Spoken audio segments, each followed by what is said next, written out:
Ya, selamat pagi para student sekalian. Kembali bertemu dengan Mr. Arisman dan kita masuk pada bab 6. Yesus, sahabat, tokoh idola, putra Allah dan juru selamat. Kesannya tema ini agak berat, tapi sebenarnya kita awali dari tema yang lebih sederhana dulu. Ya, di bagian A, Yesus Kristus, sahabat sejati dan tokoh idola kita. Mengapa Yesus menjadi sahabat kita? Dan bagaimana Yesus menjadi tokoh idola kita? Itu nanti akan kita bahas pada pembelajaran ini. Maka untuk memulai pembelajaran ini, mari kita awali dengan doa. Dalam nama Bapa, Putra, dan Roh Kudus. Amin. Allah Bapa yang Maha Kasih, kami bersyukur atas Yesus Kristus Putramu yang telah Kau anugerahkan kepada kami dan menjadi sahabat semua orang. Berkatilah kami agar dengan mengenal lebih dalam akan putramu, kami pun dapat meneladan sikap dan tindakannya dalam membangun persahabatan dan dalam mengembangkan diri kami. Amin. Dalam nama Bapa, Putra, dan Roh Kudus. Amin. Para student sekalian, ya, kita masuk pada bagian pertama, makna persahabatan dan cinta dalam membangun persahabatan. Di buku kita ditampilkan di situ cinta sahabat. Kalau baca cerita ini, inspirasinya luar biasa. Di mana ada seorang pangeran yang akhirnya dituduh mata-mata dan dia dijatuhi hukuman mati. Rupanya di kota itu dia punya sahabat. Dan sahabat itu berani menjamin bila dia tidak kembali, dia siap dihukum mati menggantikan sahabatnya. Dan ketika pada hari di mana mereka harus dihukum mati, kedua sahabat ini berebut untuk biarlah aku yang mati, yang penting engkau sahabatku hidup.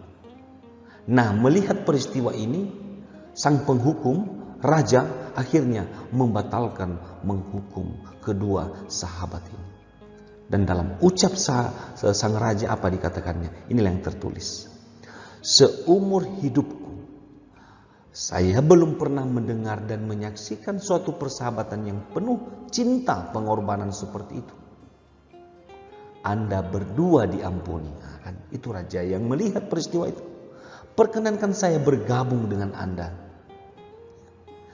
Anda berdua sebagai sahabat yang ketiga. Ini mendalam kata-katanya. Maka untuk itu, mari berproses dalam pelajaran ini. Silakan pahami teks-teks kitab suci akan serbagikan berikut ini. Nah, sekarang kita masuk pada nomor 2. Paham Yesus Kristus tentang persahabatan sejati dan kepribadian Yesus yang patut diidolakan. Ini Yohanes 15 ya 12 sampai 16. Ini sangat mendalam kata-katanya. Coba didengarkan baik-baik. Inilah perintahku, ya, yaitu supaya kamu saling mengasihi seperti aku telah mengasihi kamu. Tidak ada kasih yang lebih besar daripada kasih seorang yang memberikan nyawanya untuk sahabat-sahabatnya. Kamu adalah sahabatku jikalau kamu berbuat apa yang kuperintahkan kepadamu. Aku tidak menyebut kamu lagi hamba, sebab hamba tidak tahu apa yang diperbuat oleh tuannya. Tetapi aku menyebut kamu sahabat, karena aku telah memberitahukan kepada kamu segala sesuatu yang telah kudengar dari Bapakku. Bukan kamu yang memilih aku, tetapi akulah yang memilih kamu. Dan aku telah menetapkan kamu, supaya kamu pergi dan menghasilkan buah, dan buahmu itu tetap, supaya apa yang kamu minta kepada Bapa dalam namaku diberikan kepadamu. Nah, ini teks kitab suci. Mari kita gali dan coba kita perdalam. Nah, coba rumuskan pesan yang disampaikan oleh Yohanes ini. Ya, Yohanes 15 ayat 12 sampai 17. Nah, kita mulai bedah satu-satu ayat yang penting untuk kita perhatikan. Coba lihat ayat 14. Kamu adalah sahabatku jikalau kamu berbuat apa yang kuperintahkan. Nah, coba bandingkan dengan ayat 14. Ya, apa yang kamu adalah sahabat jika kamu berbuat apa yang kuperintahkan kepadamu. Coba tarik. Nah, ini dia sebuah kesimpulan atas itu. Nah, lalu perhatikan ayat 12 lagi. Seperti aku telah mengasihi kamu, bandingkan dengan ayat 13. Tidak ada kasih yang lebih besar ya daripada seorang yang memberikan nyawanya untuk sahabatnya. Nah, coba juga hubungkan apa kaitannya, ya. Nah, kita lanjut. Nah, perhatikan ayat 15. Karena aku telah memberitahukan kepada kamu segala sesuatu yang telah kudengarkan dari Bapakku. Apa yang didengarkan Yesus yang kemudian diberitahukannya kepada murid-muridnya itu? Ya, coba diperdalam, diulang lagi teksnya apa? Ya. Nah, perhatikan ayat 16. Ya. Bukan kamu yang memilih aku, tetapi akulah yang memilih kamu.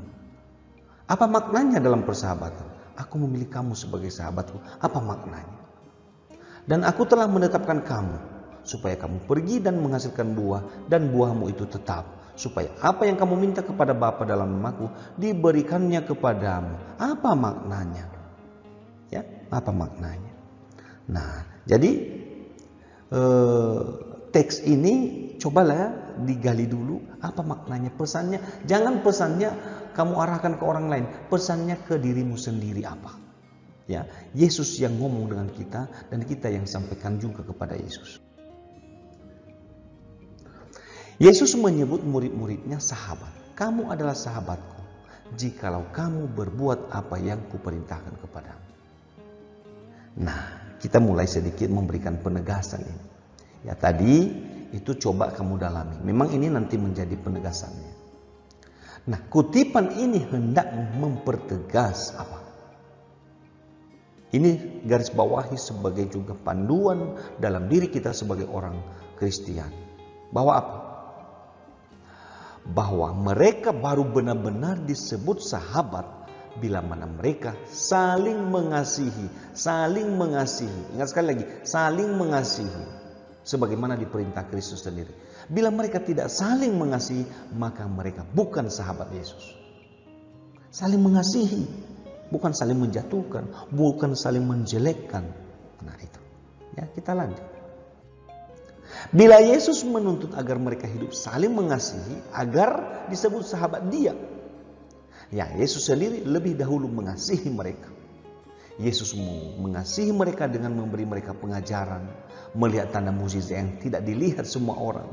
Yesus mendoakan mereka dan kelak Yesus akan mengasihi mereka secara paripurna, secara sempurna. Apa itu? Sehabis-habisnya hingga wafat di kayu salib. Demi cintanya itu.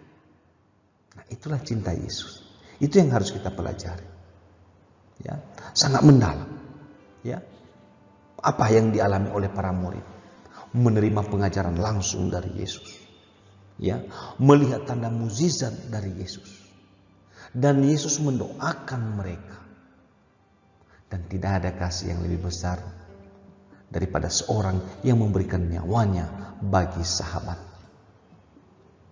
Nah, inilah sebuah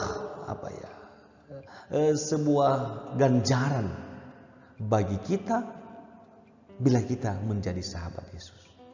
Tapi ada syarat tadi, mengasihi sesama kita. Ya. Aku tidak menyebut kamu lagi hamba. Hamba berarti pembantu budak. Sebab hamba tidak tahu apa yang diperbuat oleh tuannya. Tetapi aku menyebut kamu sahabat. Karena aku telah memberitahukan kepada kamu segala sesuatu yang telah kudengar dari Bapa.